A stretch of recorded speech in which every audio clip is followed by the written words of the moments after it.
Okay, the last trig unit is chapter 12. Let's just start. There's just 3 units. It goes pretty quickly. You just have to know it. That's is the double angle formula. So basically, how are the trig formulas affected when we double the angles? So the first formula you need to know is the sine of 2x is equal to 2 sine of x cosine of x. I'm not going to derive these. I just want to get through this unit. And then the other formula is the cosine of 2x, which is, there's 3 formulas actually. The cosine squared x minus sine squared x. If you replace cosine x with 1 minus sine, you get 1 minus sine squared x, so it's 2 sine squared x. Or what you can do is replace sine x with 1 minus cosine. So you're subtracting the 1 minus the cosine. You end up with 2 cosine squared x minus 1, and this pen is bad. Now, the last formula is the tangent formula. The tangent of 2x is equal to 2 tan of x divided by 1 minus tan squared of x. This kind of looks like secant, but secant squared is 1 plus, so it's not like that. Here's something weird. You don't get these in the formula. You need to memorize these. So this is not in the formula booklet, but the tangent one is in the formula booklet.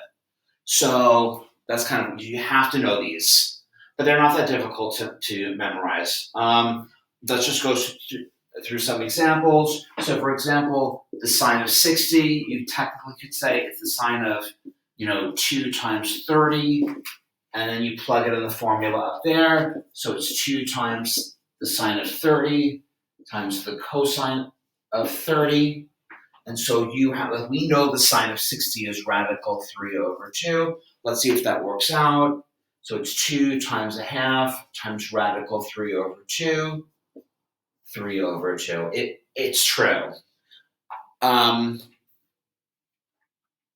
Same thing with you. Once again, yeah. So I might say, no. I mean, everything multiplies. Everything doubles into each other. What's another use? So this is the first use for it. The second use is for solving equations. So you see sine of 2x equals sine of x. Well, what you're going to do is turn everything back into sine and cosine. So this would be 2 sine of x, cosine of x equals sine of x. Move the sine of x over to the other side. Factor out, let's move this down. We're going to factor out the sine. So sine of x, 2 cosine minus 1 equals 0. Let's continue. We have 2 equations, so we know that sine of x equals 0, or cosine of x equals 1/2, and we have like 4 or 5 answers. Oh, sorry about that. So we have like 4. So we know that, and generally, if x is between 0 and 2 pi, so we use x is 0, pi, and 2 pi, and we know that the cosine of 60 is 1/2, and also 300 has a reference angle. So we 360 minus 60, what is in the fourth? So we have 5 pi over 3. What's another use for the double angle formulas? Once again, proving identities. You'll see this in the book. This also makes, let me move the computer over. And once again, just solving problems. So for example, let's see, this is example 3. The cosine of 2x plus sine 5 sine of x equals 3. So you look at that. The first thing, once again, the easy way to figure this out is if you see sine alone, turn everything into, this is going to be a quadratic. Turn this into a cosine squared. So you have the second formula, which you have to memorize. Sorry. So you have 1 minus 2 sine squared.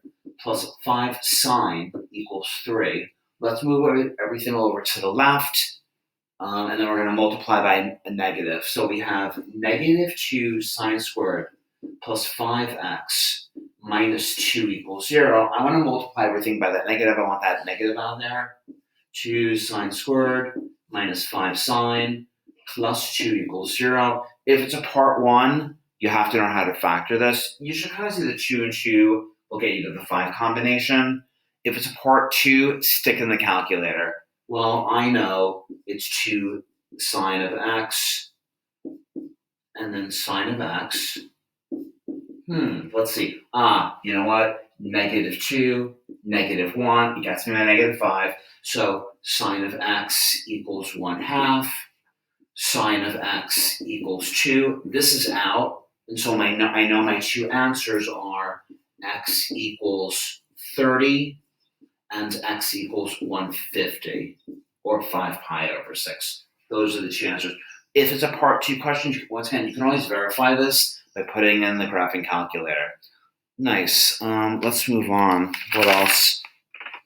And then so for example, here's another example, number 4. So if you're told that the sine of A is negative 2/3, and A is in quadrant 4, and you're asked to find sine of 2A, cosine of 2A, and the tangent of 2A. Well, once again, this goes back to my triangles that I like to do. So let's move the computer down. So the first thing I do is, you know how I roll. I want to make a, so let me do it over here. I know I'm down here, right? So negative 2/3, here's the angle. And so I know I have negative 2 opposite over hypotenuse. This is radical 5. So now I can find everything else I need. So I know that sine of A equals negative 2/3. I know that cosine of A equals radical 5 over 3. And I know that tangent of A is equal to negative 2 over radical 5. And with these three things, I'm able to plug it into these and find the answers. So we know the formula. So let's start with the sine of 2A. So the sine of 2A is equal to 2 times, negative 2/3 times radical 5 over 3. The cosine of 2A, if I know sine and cosine, I'm going to use this first formula because it's easier to quickly square cosine and subtract off the square of sine. So I have, this is equal to radical 5 over 3 squared minus negative 2 over 3 squared, which is equal to 5 minus 4, 1 over 9. What was this? I apologize. This is what? This is a negative 4 radical 5 over 9.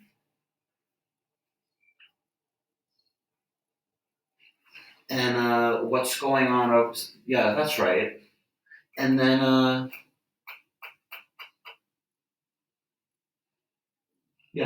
and then what's going on over here, we have the tangent. The last thing is the tangent to it. Do I need to move my screen? No, we're good. We have the formula you get in the booklet. So it's equal to 2. But you have a couple, so your first impulse might be, okay, you know what? Let me just plug in the formula. 2 times negative 2 radical 5 divided by 1 minus 4 over 5. And you go through all this, so it's like negative 4 over radical 5 divided by 1/5. And so that equals, let's see, what do we have? Negative 4 times 5 over radical 5, which is negative 4 radical 5. You can figure it out. But something easier, some of you might say, Mr. Adler, isn't tangent You might, yes, that's the answer. And some of you might say, Mr. Adler, is there a faster way? Some of you might say, hey, Mr. Adler, the tangent of 2a is equal to the sine of 2a over the cosine of 2a, and you'd be totally correct. Oh, let me move this over. Sorry about that. Yeah, you've been absolutely correct. And so what is the sine of 2a? Well, the sine of 2a is negative 4 radical 5 over 9. And what is the cosine of 2a? Well, that's 1/9. And we get negative 4 radical 5. The answer we got over there. Yeah, the answer down there. This is a little bit, because 5 divided by radical 5? 5 technically is radical 5. So these cancel out. Hence the answer. And then you can use the tangent of 2a, sine of 2a over cosine of 2a, fraction, negative 4 radical 5. Now, we're done with IB for double angles, but the book kind of flirts with something called half angles. So you know what? Let me just show you what the half angle formulas are. Once again, you're not responsible for this. Okay, so the idea is we have a method to find, for example, like the sine of 15. Or, for example, like the sine of like 105. Or the cosine of, like 22.5, stuff like that. So you say, well, how do we find? There's no way to find it. They're not special angles. Well, they aren't connected. You might say, well, you know what? 15 is half of 30, and 22.5 is half of 45. Can we come up with a formula? And the answer is yeah. They're called the half angle formulas. Half angle formulas. And they derive from the cosine of 2x formula. So let's start with the cosine of 2x is equal to 1 minus 2 sine squared of x. We have that formula. If we notice, these angles are double each other. Whatever this is, so whatever this angle is, the angle over here is half of it. Well, technically, therefore, for example, let's say I write this as theta, this technically is theta over 2, and therefore we have the sine of a half angle. Well, let's solve for sine. So we have the cosine of theta minus 1 divided by negative 2 equals sine squared theta over 2. We're going to take the square root of both sides. We know the quadratic, when we take the square root of both sides, we have plus or minus. So you just have to determine at the end whether your answer is plus or minus. So if we were looking for the sine of 15, we know our final answer is positive.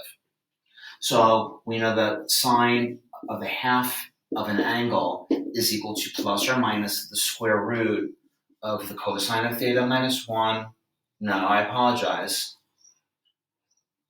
I'm going to multiply the negative through the top. So we have 1 minus cosine of theta over 2. And so we can easily find the sine of 15. So the sine of 15 is equal to the sine of 30 over 2, which is plus, well, we know it's the positive.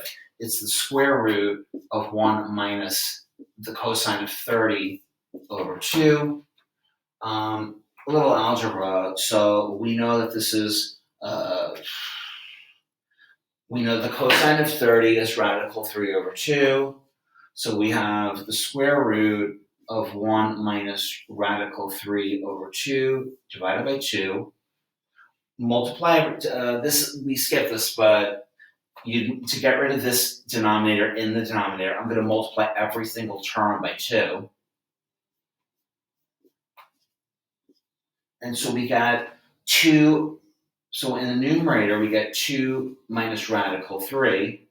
In the denominator, because it was 2 squared, it's 2. It's kind of interesting. So if you look at this answer, the square root of 2 minus the square root of 3, this is where that comes from. You see these math competition questions like radicals under radicals under radicals. We don't just make this stuff up. Like it derives from somewhere, and it's these half angle formulas that this comes from. Let's try another one. So what's going on with the cosine of 22.5? Well, we have a sine with the same cosine double angle formulas, we can derive the cosine half angle formula. Well, let's take the next one. The cosine of 2 theta is also equal to 2 cosine squared theta, let's call it x. Same idea. This angle is double this. So if we make this theta, then this angle here is half of theta. That's the formula. Let me lower this. So let's solve for cosine. We have cosine of theta plus 1 divided by 2. Let me take the square root, plus or minus the square root, is equal to the cosine of theta over 2. Once again, depending on the angle, you have to know beforehand whether you need the positive or the negative. We know 22.5 is positive in the first for cosine. The answer is going to be positive. So I want the cosine of 22.5, which is the cosine of 45 over 2. Well, I have a formula for that. It's the square root of the cosine of 45 plus 1 over 2. So we got the square root of radical 2 over 2 plus 1 divided by 2. The whole thing is under the radical. If I multiply everything by 2, final answer, I get radical 2 plus 2 over 2. Kind of interesting. Right? Yeah. So that's what the cosine of 22.5 is. I mean, I guess we can continue to. Oh, you know what? That's interesting. That's where those weird, interesting problems come from. Sure, if I found the cosine of like 11.25, I can do the same thing again. Anyway, the next thing you might be interested in is, hey, is there a formula for tangent? Well, yeah, the tangent of theta over 2 is obviously used to sine over cosine. So we have what's going on here. We have radical. So we know that radical A over radical B is equal to the square root of A over B. We're going to do that over here. So it's the big square root of, what do we have? We have 1 minus cosine theta over 2 divided by 1 plus cosine theta over 2. Final answer, kind of cool. It's the square root of 1 minus cosine theta divided by 1 plus cosine theta. And that's did I write anything else? No, that's basically it. And that's it. So once again, you don't need to know, but these are interesting things to fool around with. And there's like 1 or 2 questions in the book that they kind of ask you to move on, but once again, it's right questions. That's it. Good luck. Stop.